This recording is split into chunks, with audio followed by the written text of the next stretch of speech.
Okay, so after 2 weeks of fiddling around with my setup, finally ready to record a mix analysis in a vlog style over Pro Tools. This is always the way I wanted to do it. I didn't want to do it like in a written style because there's just so much to explain when it comes to a mix and why you did things.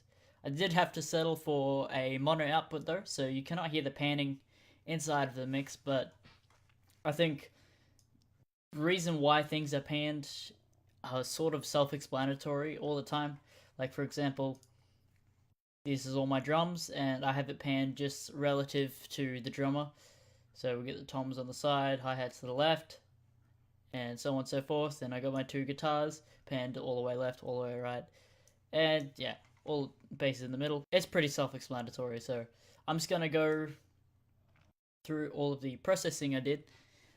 So this is one of my, I wanted to sort of start this as a 3-part series, where in this one, the first one is one of my older ones that I did, and I just recently came back to, so I'm going to reflect on what I did right and what I did wrong, and then the next one will be a more recent one, and then the next one after that will either be an even more recent one, or I'll video myself actually doing the mix. Yeah, so as I mentioned, this is one of my older mixes I did about a year ago, and I just came back to it. You can tell because I'm still using the basic EQ7 band, when nowadays I use this Pro Q2 because it is just my favorite thing in the world. Just the fact that it's a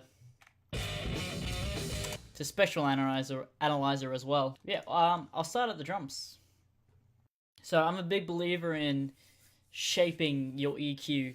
So if, for example, hi-hats, there's no necessary way that it could need bass. So cut out all of the bass and it's just all the unnecessary aspects of the equalizer that a specific element doesn't need. So let's hope I've taken out the bass, and I have. Okay, so I know that much. If you notice here, what I like doing on the master fader is I chuck a Pro Q on that, and I spectrally analyze how my mix is. So I notice in this mix there's a lot of highs, especially around the 2 to 5k area, and we'll see why that is sooner or later. Partly because I've done all this kind of bullcrap, and I think you shouldn't boost things nowadays unless it's really needed. I just cut things. Yeah, so this tom here, I dipped the 200k just there are parts where it's playing with the snare and it was drowning out a little bit, so I dipped the body just so the snare could poke through it a little bit more. And obviously this is live with the drums at least, so put a gate on all these to let them poke through. This tom didn't really have much of a click to it, you know, with the attack. I'm doing actions, but you can't actually see it. So I boosted the sort of 3k area just to get a little bit more of a hit. I might even take that down a little bit now, since we know there's a lot of high end. Took out some of the 1k just to let the vocal poke through and give it a little bit more body. So that was my low tom. So my kicks here and my snare are both have 2 mics in them. So I've sent them over to a bus over here. Notice the kick and snare. And again, I've put gates on these. And we can see what I've done to the snare is probably something I wouldn't do nowadays, is boosting. But I guess I just wanted to get a little bit more. This is a really empty snare, so I guess a little bit more body and a little bit more click, and take out some of the just over 1k to not drown out the voice.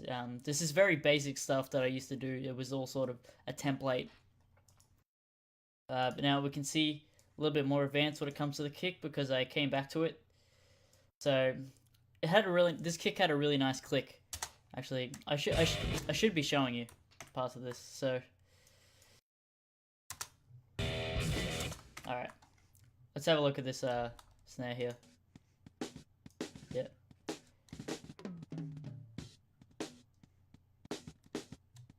Yeah, so you can see the levels weren't really. I think the miking was a little weird. Something that I can't really fix because the toms and the kick are coming through just as much as the snare. But I'll show you what it sounded like before this EQ. Yeah, so really empty and small, and just these small little boosts. You can definitely hear that body coming in even with just like a 3 dB boost. Same with the click. But yeah, really empty snare. I probably would have re-recorded this if this were my work. Here's the kick.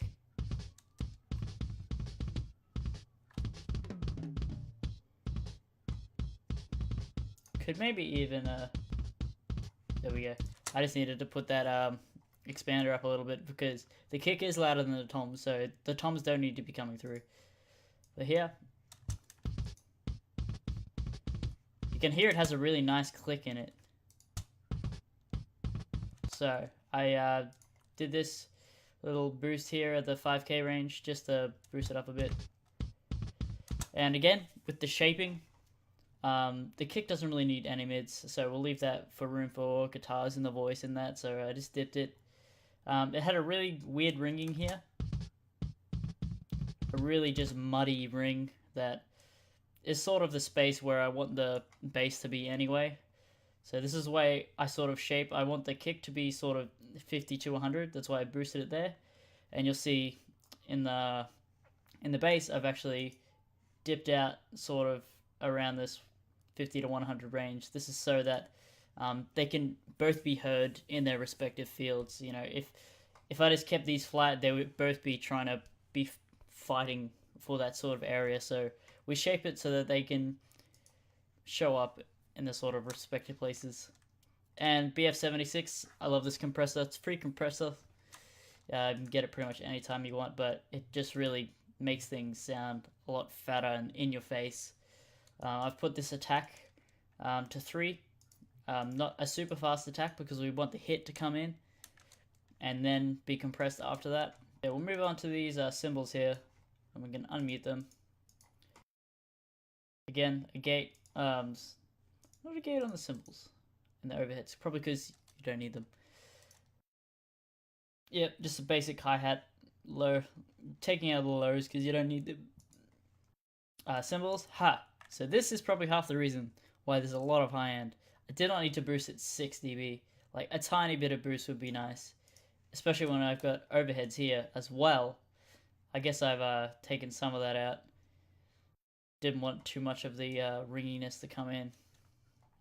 And if we go over to the drums, it's all going to the lead reverb, which I think I use this reverb for almost all the instruments. And I'm not sure if I would do that nowadays or not, especially with the vocals. But as you can see here, vocals actually has its own reverb anyway, so... Alright, we'll move on to the bass. Actually... this is what the drums sound like by themselves. Just gonna show you what it sounded like without any of this processing at all.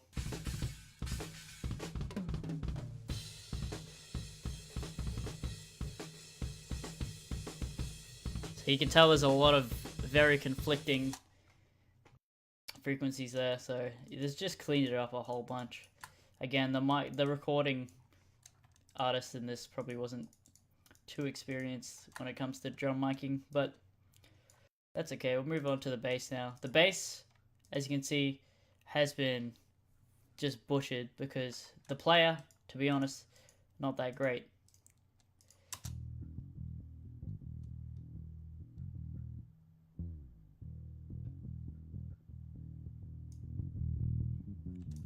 As you can tell, he's sort of just there pretending that he's part of the band. Yeah, props to him for trying, I guess.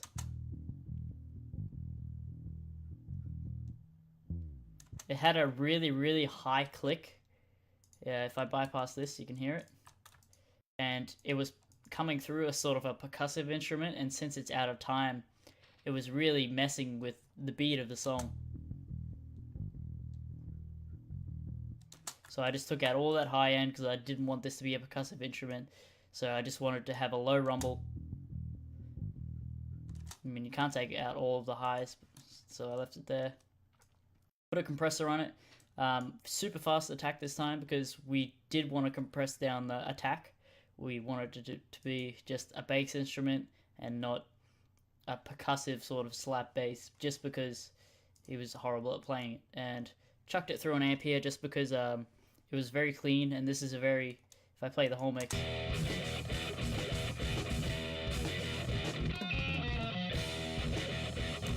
it's a very grungy, dirty mix, and to have a clean bass there, it did not sound, right. So I chucked it through this amp, add a lot of crunch, some drive, and preamp it, and just sounds like there's not much to add because it's only bass frequencies, but move on to the guitars now. So the guitars had 3 microphones, and this is the one good thing that was about the miking of this track. So I think this one here, I can't solo them, the solo saved, but this third one here was the room mic. This one here was like a high crunchy mic, and this one was a really warm mic, or the other way around. Wait, this one was a warm mic, this one was a high crunchy mic. And since it's a really dirty mix, I just kept the crunchy one sort of high, and the warm one wasn't really warm, it was like really muddy, so that's why I took it down a little bit. And same, we want these guitars to be sort of in your face, so I took the room mic down a little bit. So this is what they sound like normally. Guess I'll take a look.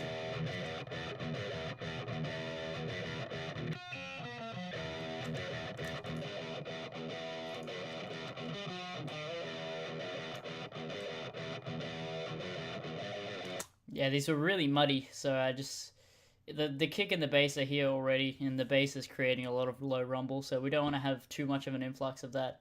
So I did put this low pass filter sort of around the 150 range, because we still wanted to have some bass, just not, completely done. Like if we change this to 48, sounds like it's coming out of a radio. As you can hear, there's a lot of boxiness, and I think I didn't finish doing this, so I may as well finish doing it now. I'm going to create another frequency here. I'm just going to sweep. Like, a lot of people don't like sweeping, but I think it's good for finding the real annoying frequencies. Like, if you sweep, anything is going to sound annoying, but you can definitely tell which ones are the ones you're looking for. So, they're really nasally.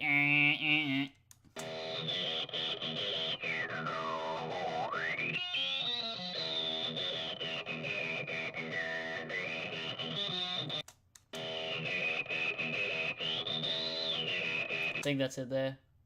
So just a couple dips.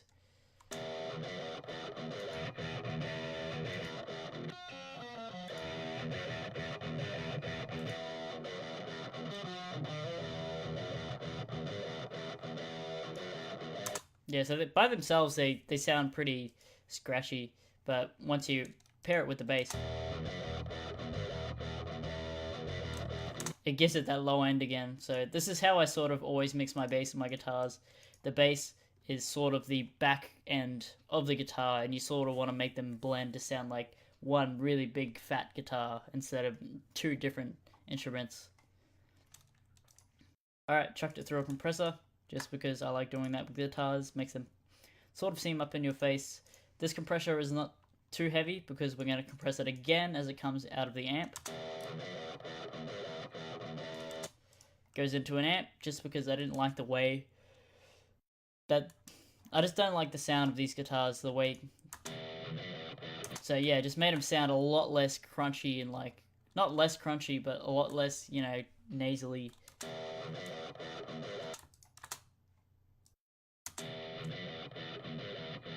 It's a lot warmer now. And here, last BF76, as always, just to make things sound a lot fatter.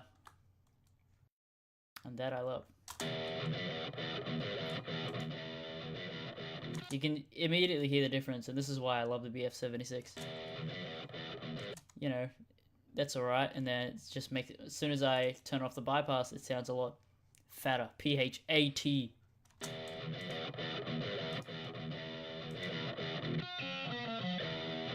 want to make sure that's not just because I'm outputting more. These vocals I try to fix to the best of my ability using the processing knowledge that I had at the time, and I believe I still did my best, because these vocals, to be honest, also not that great. Open my eyes to stop a new dawn passing by. Focus my voice with the passion's tune, stepping into the world anew. Now I see what it means to me. So, as a raw vocal, that sounds alright. So, I have Melodyne now, so if I had that back then, I would have went through and actually made him sound good. But this guy is making a lot more of an effort to just yell out the vocals rather than actually sing them. So it sort of fits the style, but it also sounds not great at the same time. Alright, did a lot of processing of the vocal.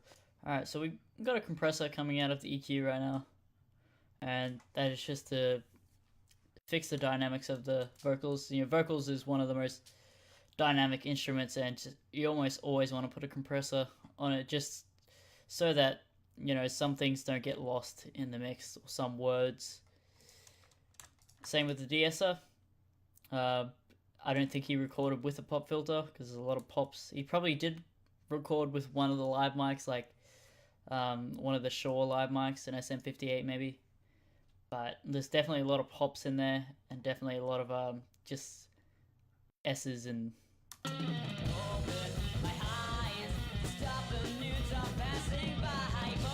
just to keep it, you know, nice and listenable. So here, I'm just gonna mute all the effects, so this is what it sounds like, completely dry.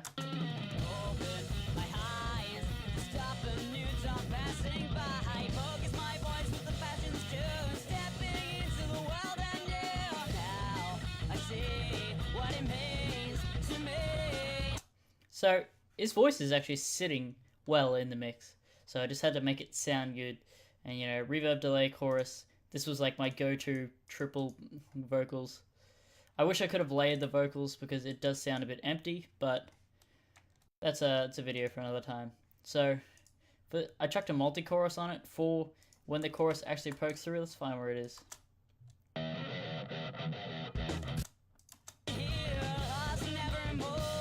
Here it is. You can tell it comes through. I think it's on here, the send. Yeah, the send to the multi-chorus is actually automated so that it mutes itself when it's not the chorus, and when the chorus comes in, it unmutes itself and lets the multi-chorus come through. So let's see what this sounds like by itself. I tear my world apart, back to the start and fall through the hatch. So it does sound weird by itself, but it just gives it a little bit of a stereo wideness, and you might not be able to hear that because you're listening to a mono mix, but we'll see what it sounds like with the mix itself.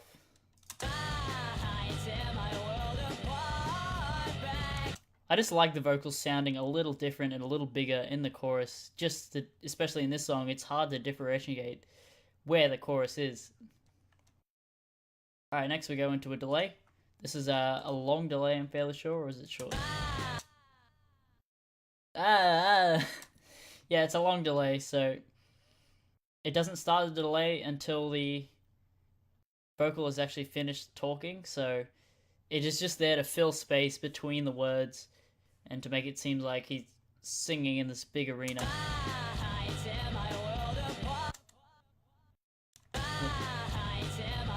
It's a big delay and it sounds weird by itself, but I have turned it down pretty far in the mix.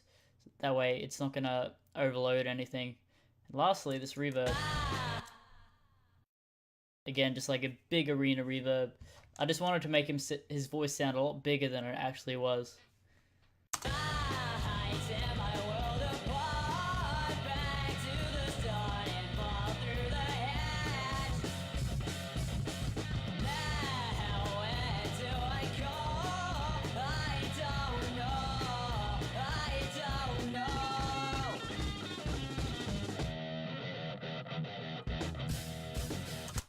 So as you can tell, there's still a lot of high mids, and I probably would have scratched this whole project and started again if I got to this point, and there's still way much on there. A lot of it's to do with the recording as well, because yeah, the Guitars are really stingy in that sort of area, same with all of the cymbals.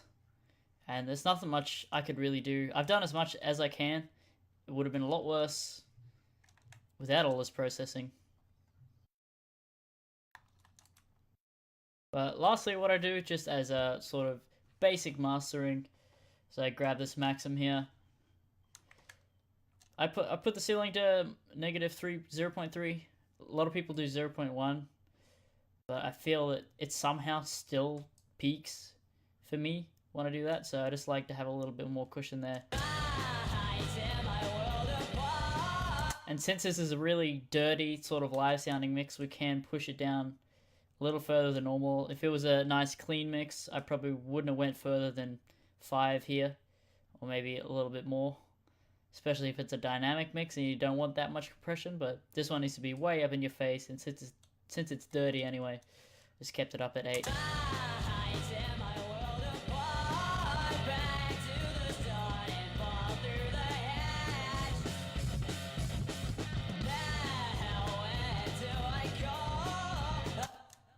Keeps peaking here at the right side, and I don't know how. I've spent quite a while trying to figure that out, but with the Maxim here at -0.3, it shouldn't be peaking at all.